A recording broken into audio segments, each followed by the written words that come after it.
Welcome into the Wildcat Digital Network. I'm Derek Johnson. Along with me in her 5th year, head coach of the Baker women's softball team, Jamie Stanclift. In season number 5 now, what's different this year compared to your first 4? I think that a lot of things come along a lot easier now. Our senior class has been with us from the beginning. Everybody is our own recruits, so it just kind of feels like we're all on that same page. We've gotten to more and more layers of teaching.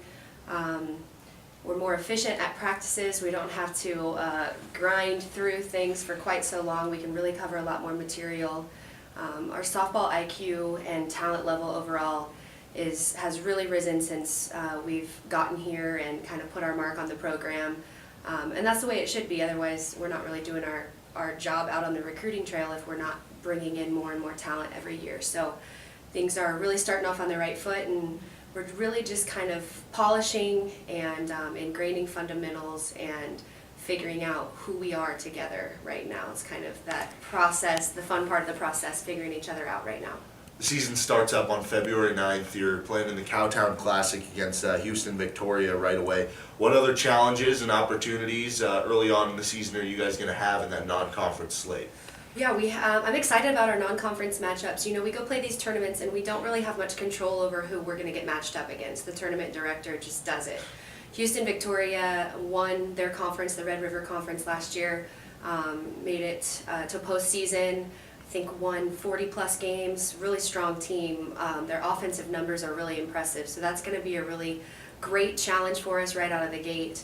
I think that weekend in Texas we've also got KCAC opponents, St. Mary's and York as well.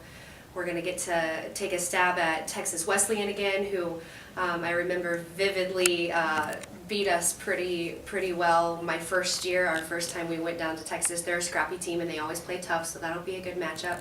When we go to Arkansas, that's a huge weekend. We're going to get a chance to play against 2 top 25 opponents, as well as Oklahoma City, 2-time defending national champions. We have come up just 1 run short of OKC the last 2 seasons in a row. So the girls are always eager and up to play them. We're also going to get to play a D1 team when we're there. Arkansas Pine Bluff is going to be at that Arkansas tournament. So a lot of great challenges.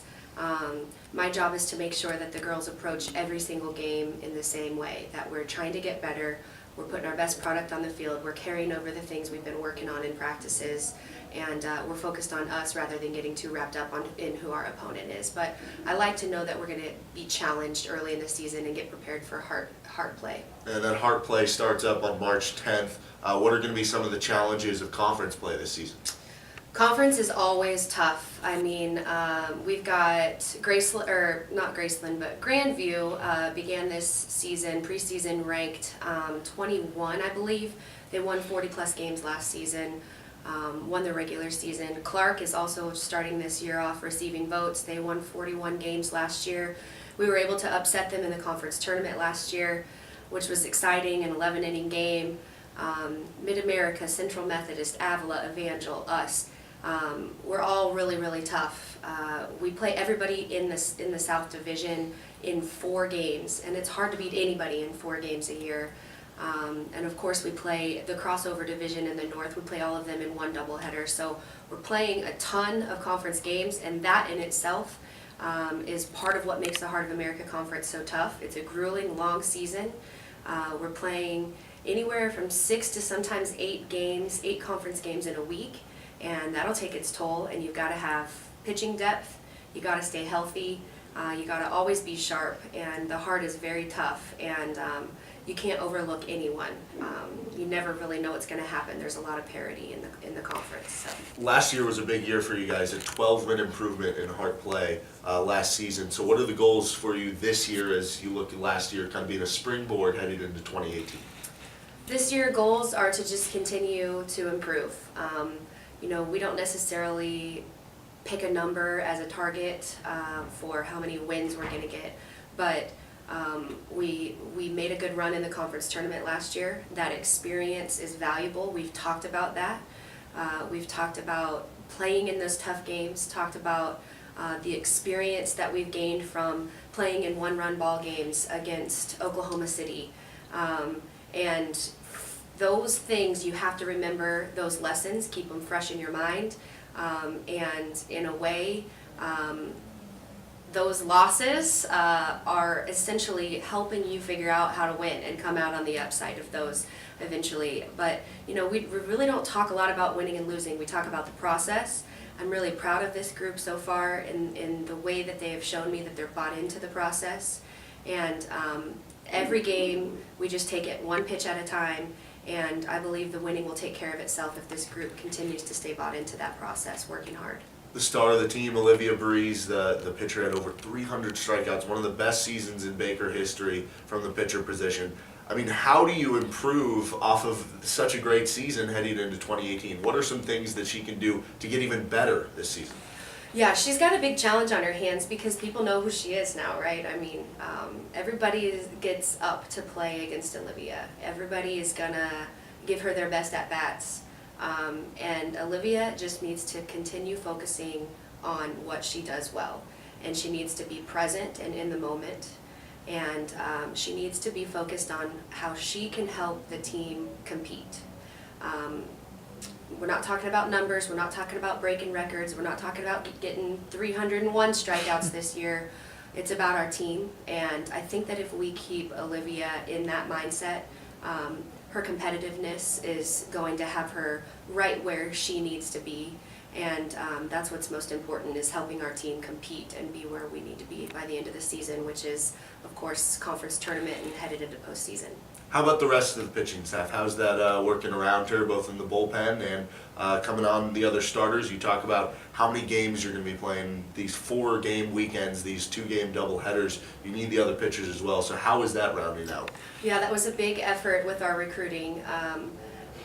The days of having one dominant pitcher that you can just ride the coattails of all season long in softball, those days are over.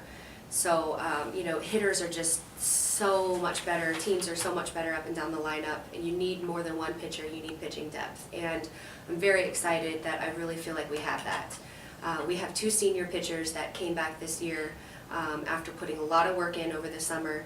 We feel that they're stronger than they've ever been, and that's Tegan Louthan and Lexi Cordy. And then we brought in 2 freshman pitchers this year as well, Sydney Gastineau and Mallory Schuler. And they've had great fall, great workouts. They're all healthy right now, but I definitely need to knock on wood for that. So we feel good about our pitching experience and maturity and depth. And we're going to be looking to those other 4 to really work together and be a pitching staff, all 5 of them together, and support one another. And, some of them may have more starting opportunities than others, but those closing opportunities and those save opportunities are just as important in winning ball games. And I think that we have the right personnel to get the job done, and they're excited to work together to make that happen for the team. Let's move to the batting lineup as well as the infield. How have you liked the progression of the infield heading into this year? I know you bring back some key pieces from last season. What do you like about the infield, both defensively and at the dish? It's interesting you ask that. Our infield is entirely different. Oh, There's really? not a single person in the same position. So it's exciting, it's challenging, and it's also what I've been most proud of. They have been working so hard on their fundamentals and making their new positions home and putting in extra time and extra reps.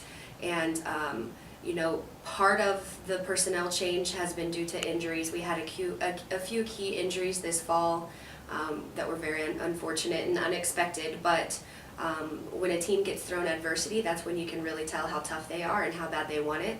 And we had some people step up, and they're willing to help the team in any way they can. And in our recruiting efforts, we always go out and try to find versatile athletes, and we're fortunate enough that we have a lot of those on our roster.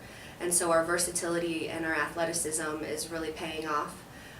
Steph Cardona has started for us at shortstop the last 3 years. She's a first-team all-conference kid, and she's not going to be there probably, at least not out of the gates this year. She's going to be probably giving us some time at third base, which I think is a position that she's a little more suited for. She was a little error-prone at shortstop the last few seasons, and I think that it's because she was a little out of position. But she was doing her best, and I think that she's really settling in nicely at third base now, giving us a lot of maturity and composure over there at that position and really helping to lead the infield there. We've pulled in Jasmine Thorpe from the outfield and is now probably going to be seeing a lot of time at shortstop, so that's new, and she's risen to that challenge wonderfully. She has such a positive attitude, and she's pretty unshakable if you just keep her loose and keep her feeling good and just tell her to go out there and play. She has a lot of natural raw athleticism. And then on the right side, we'll see Hannah Flynn over there, Sydney Bowes, Megan Porsche, she's a new transfer for us this year. Brielle Reese is a freshman. She may be playing a little bit of first base for us. Mallory Schuler can also play some first. So there's a lot of new changes. We have a junior, Rachel Wheeler, that's also moving from the left side over to the right side, probably going to be able to help us at first base too, and she's swinging the bat nicely. So the girls know that nothing's ever needs to be exactly set in stone. There's a lot of moving pieces all the time. And a lot of it has to do with how you're swinging the bat too. Well, speaking of a moving piece, you've got a new catcher in there. How difficult this late in the game is it to accumulate the catcher with all your different pitchers and getting the signs down, all those things, in addition to how much of an impact will she have on the lineup?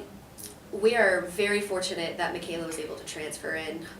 We have been a little injury prone at the catching position. Megan Porsche transfer is also helping us do some catching. So we have two freshmen, then we have Michaela, who's also a freshman transfer, and then we have Megan. So actually all four of our catchers are brand new.